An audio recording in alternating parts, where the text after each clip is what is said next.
Coming into the film, I didn't follow gymnastics religiously, but that culture and the intensity of training in your body and how hard that is, like that part I certainly was completely aware of. My name is Bryan Buckley, the director of The Bronze, premiering at the U.S. Dramatic Competition 2015 Sundance Film Festival. America sort of puts our athletes on a pedestal, and this film is about what happens when they get knocked off. And it's a very truthful look at that.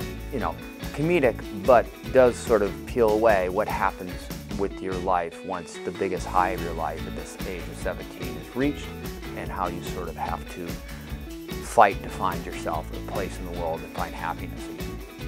We had 2.5 weeks prep into the shooting. That's how quick it all came together. It was complete madness.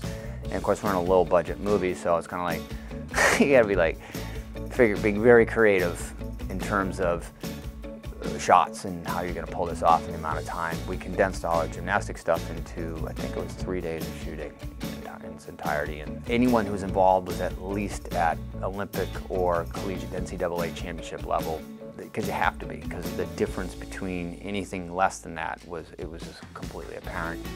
It was completely surreal when we got the information that we were opening night. And I look at this film, I remember when I first saw it, well, this is really funny. Can we make it deeper and more powerful than just a really funny film? And how do we build this character and everything? And it's kind of sitting down and layering it. You don't sit there and think, oh, this is necessarily straight up going to end up being that film that suddenly is opening Sundance. I mean, it's quite an honor.